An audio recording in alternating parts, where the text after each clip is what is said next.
اعوذ باللہ من الشیطان الرجیم بسم اللہ الرحمن الرحیم ربی اشرح لی صدری ویسر لی امری واحلل عقدۃ من لسانی یفقہوا قولی ربی زدنی علما۔ آج ہم سورہ بقرہ کی آیت نمبر 111 پڑھیں گے۔ وقالو، اور انہوں نے کہا، لن یدخل الجنۃ، ہرگز نہیں داخل ہوگا جنت میں، الا مگر من جو کوئی کانا ہوگا ہودن یہودی او نصارہ یا عیسائی۔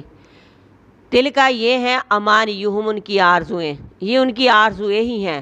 کل کہہ دے اے پیغمبر، ان سے کہہ دو، ہاتھو لے آؤ، برہانکم، اپنی دلیل، ان کنتم، اگر ہو تم صادقین، سچے۔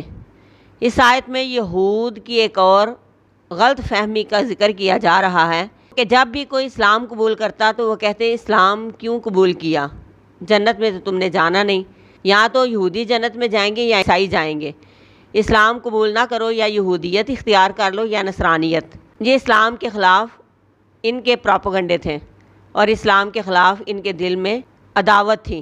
اس وجہ سے یہ اپنی ہی آرزوؤں میں، اپنی ہی تمناؤں میں تھے کہ ہمارے علاوہ جنت کا حقدار کوئی نہیں۔ پچھلی آیتوں میں بھی ان کی انہی آرزوؤں کا ذکر کیا گیا ہے۔ یہ کہتے تھے کہ جنت میں ہمارے علاوہ کوئی نہیں جائے گا، لہٰذا اسلام قبول نہ کرو اور یہودی بن جاؤ یا عیسائی بن جاؤ۔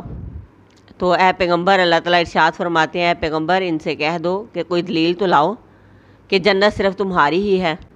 میں نے کہیں تورات میں کہا ہو، کہیں اس قرآن میں کہا ہو، یا کوئی تمہارے پاس دلیل ہے جس میں میں نے ذکر کیا ہو کہ جنت صرف یہودیوں کی ہے یا عیسائیوں کی ہے، مسلمانوں کی نہیں ہے، تو اگر کوئی دلیل ہے تو پھر لے کے آؤ، اگر تم اپنی بات میں سچے ہو، یعنی اپنے موقف میں سچے ہو۔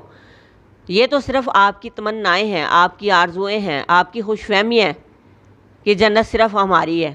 جنت ان کی ہے جو اللہ پر ایمان لایا، اللہ کے رسول پر ایمان لایا اور اپنی زندگی اللہ اور اس کے رسول کی تعلیمات کے مطابق گزاری۔